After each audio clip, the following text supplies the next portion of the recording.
Es un año particular dentro de lo legislativo porque se van a tratar temas sensibles, o sea, ya sabemos que, bueno, entró al recinto después de mucho tiempo, que lo vamos a hablar oportunamente, un tema que excede muchos parámetros, que es el tema del aborto.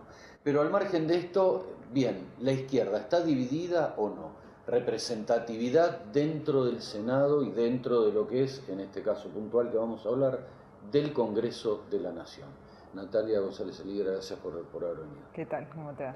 Bueno, ¿cómo están hoy dentro del recinto y dentro de diputados? Vos hablabas de que es un año particular, que el Congreso tiene un rol destacado, ¿no es cierto?, dentro de lo que fue, por lo menos así terminó el año, ¿no es cierto?, con la reforma previsional. Yo creo que justamente la izquierda tiene una representación.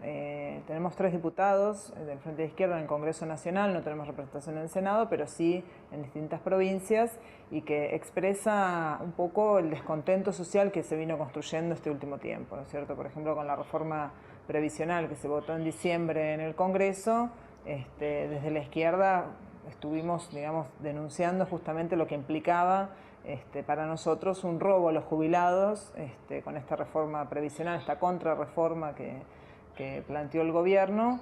Y en ese sentido, bueno, creo que justamente la izquierda ha conquistado un espacio, subproducto de haber tenido una política independiente, tanto durante el kirchnerismo, ¿no es cierto?, en lo que fueron los años de gobierno de Néstor y Cristina, como ahora también en la gestión del macrismo. Entonces, bueno, creo que eso ha sido un catalizador del descontento social, que hubo una experiencia con el macrismo y que, bueno, que se pudo coronar un poco con lo que fue la reforma previsional, donde hubo movilización en las calles por un lado, y dentro del recinto también una crisis importante para el gobierno, porque costó, digamos, cumplir sus objetivos, ¿no es cierto? En un Congreso Nacional y en una Cámara de Diputados, digo, yo sostengo que cuanto más voces hay, y el pluralismo justamente o sea, representa más un Estado de Derecho bien entendido. Digo, no importa la cantidad, pero a ustedes, a pesar de ser un grupo de legisladores chicos, ¿se los escucha? ¿Se los considera? Mira, el Congreso ha tenido por lo menos el año pasado, un funcionamiento irregular, es decir, no ha sesionado con sesiones ordinarias, sino con extraordinarias, que son convocadas siempre por el oficialismo y pactadas dentro de los bloques mayoritarios el temario a tratar. Nosotros venimos denunciando esto el año pasado, nosotros y otros bloques también minoritarios, que no son parte de los acuerdos entre los bloques mayoritarios, y este año vamos a pelear para que no sea de ese modo, ¿no es cierto? Lamentablemente comenzamos el año con un decreto de necesidad de urgencia del presidente, que por supuesto tuvo que reconocer que esto era una medida que no encontró, digamos, el consenso de todos los bloques políticos, y por eso ahora van a entrar al Congreso desglosado en 3 leyes este decreto, pero que tomaba medidas como, por ejemplo, poder retirarle las cuentas sueldos a los trabajadores cuando tengan deudas, ¿no es cierto?, o avanzar con reformas en vialidad nacional, que es también una denuncia que están haciendo sus trabajadores con un intento de privatización. Entonces, bueno, vamos a pelear porque el Congreso efectivamente tome la agenda de los sectores populares, de los trabajadores, y que efectivamente se pueda debatir todas las demandas que hay en la sociedad. Veremos, el año pasado costó, fue una pelea para que efectivamente se pudieran acordar las sesiones y los temarios a tratar, y hubo muchos temas que han quedado afuera. Vos mencionabas el tema del aborto, es un tema que se tomó ahora, pero bueno, después de mucho tiempo de pelea en las calles, ¿no es cierto? Sí, más de 10 años. Exactamente. Lleva esto, ¿no? De sectores que quieren tratar este tema. Natalia, vos sabés que antes de una elección la izquierda convoca, reúne, y después pareciera que los números están como estabilizados, ¿no?, en el porcentaje de representatividad. ¿A qué se deberá este comportamiento de la sociedad? Mira, por un lado, nosotros el balance, digamos, que hacemos de estos años desde que se conformó el Frente de Izquierda es que para ser una izquierda, digamos, anticapitalista, una izquierda que se proclama independiente de todas las fuerzas dominantes, es un número considerable conquistar diputados, tener una representación que se mantiene durante varios años, ¿no es cierto? En el marco de una tradición y de unas costumbres, digamos, que hay del electorado de bipartidismo en nuestro país, ¿no es cierto? Que siempre nuestra historia está recorrida por el bipartidismo, y en ese sentido irrumpir con una tercera posición, con una fuerza distinta política, que muchas veces, como vos decís, es cierto, hay una confluencia quizás en la movilización, en el trabajo sindical, en la izquierda avanzada, incluso en la representación gremial también, pero al momento de votar quizás hay una elección más conservadora o más adaptada, digamos, a la costumbre del bipartidismo, ¿no es cierto? Pero hay una experiencia después, como es con el macrismo. Nosotros hemos tenido experiencias de gente que ha votado a Macri y que se ha arrepentido de haber votado al gobierno, apostando al discurso que hacía de pobreza cero y demás, y que hoy confluye también con la izquierda en las calles, en distintas propuestas políticas, ¿no es cierto?, que nosotros hacemos. Entonces,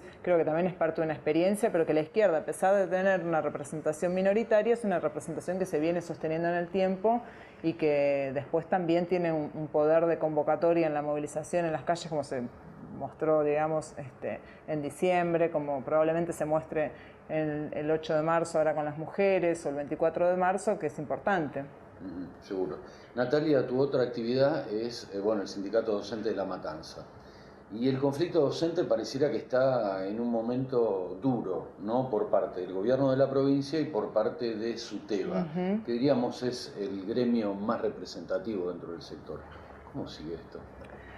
Mirá, Partamos de la base, disculpa Natalia, sí, que en los últimos 10 años, de acuerdo a un informe que me llegó en estos días, hubo 150 paros docentes y esto no mejoró la educación.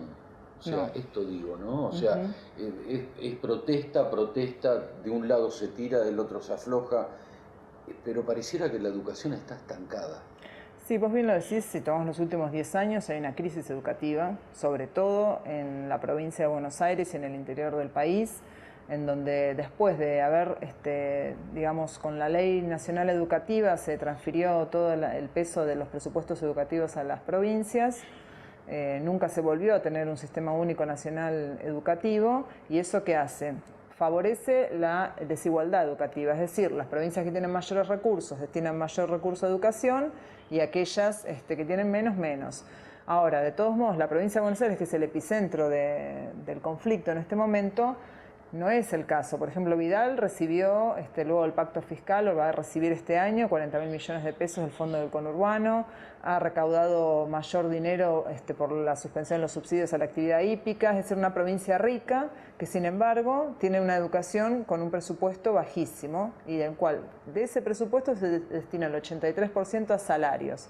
Es decir, que tenemos una crisis estructural donde las escuelas de las provincias de Buenos Aires están en condiciones paupérrimas, donde se destina 16 pesos con 40 por alumno para el comedor, es decir, un alumno en una escuela pública desayuna y almuerza con 16 pesos por día.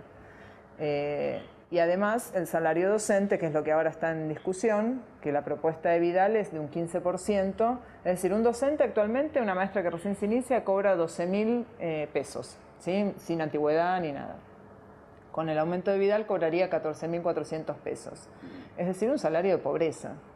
Bueno, esa es la discusión, digamos. Si queremos una educación pública donde asisten cientos de miles de hijos de trabajadores en la provincia de esas condiciones, o si queremos destinar aumento de presupuesto educativo para tener una educación de calidad, que es el discurso del gobierno. Los paros, vos decís, no han beneficiado, digamos, el sistema educativo. Bueno, evidentemente es la herramienta que tienen los trabajadores, es una forma de manifestar, pero evidentemente ni el gobierno anterior ni han tenido la voluntad política de mejorar la educación pública. No, es genuino, o sea, no solo porque lo ampara la Constitución Nacional, pero es genuino, o sea, expresar disconformidad, digo. Pero toda demostración tiene que llevar a algo, ¿no? O sea, problema, solución, problema, solución. Acá seguimos, pareciera como estancados en el problema sin solución, ¿no? Sí, sin embargo hubo un paro de 2 días donde el gobierno tuvo que reconocer que fue un paro con un mayor acatamiento del que esperaba y ha convocado de nuevo a los gremios a negociar. Hay que ver qué es lo que propone, pero el problema de fondo, digamos, es justamente que siempre se llega a este punto del conflicto porque no hay una voluntad política, una decisión de aumentar el presupuesto educativo, sabiendo y conociendo que es una demanda de los gremios. Vidal había dicho en el año 2017 que quería comenzar la discusión del 2018 en noviembre, diciembre del 2017 y no lo hizo, comenzó en febrero. O sea, llegamos a los primeros días de marzo con 3 reuniones y una gobernadora haciendo la misma oferta de aumento salarial. Entonces era esperable que hubiera conflicto, digamos, ¿no? Si de parte del gobierno hay esta actitud, lo más probable es que haya conflicto. Natalia, nos quedan 2 minutos nada más. Digo, 2 desafíos, volvemos al ámbito nacional del Congreso, 2 desafíos que van a llevar adelante.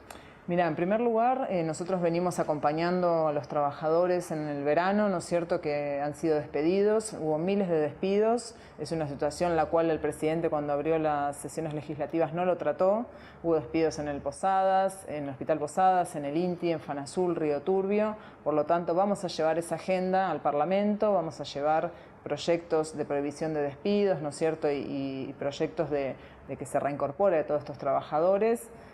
Por un lado, y por otro lado estamos por supuesto participando activamente del debate del aborto, acompañando el proyecto de la campaña nacional que plantea educación sexual integral, que plantea anticoncepción e instrucción para su utilización para evitar llegar a un aborto y en caso de llegar a un embarazo no deseado que se legalice el aborto para evitar las muertes que hay en nuestro país por aborto clandestino. Creemos que es una cuestión de salud pública. El último informe del Ministerio de Salud, que fue del año 2016, reconoció que hubo 46 mujeres muertas por condiciones de la clandestinidad, que llegaron a hospitales públicos a atenderse con problemas de salud después de hacerse un aborto clandestino, que es un enorme negocio para empresarios y médicos, ¿no?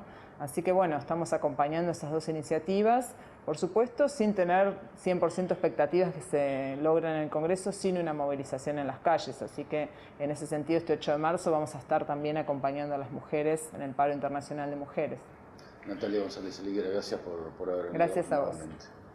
Pausa.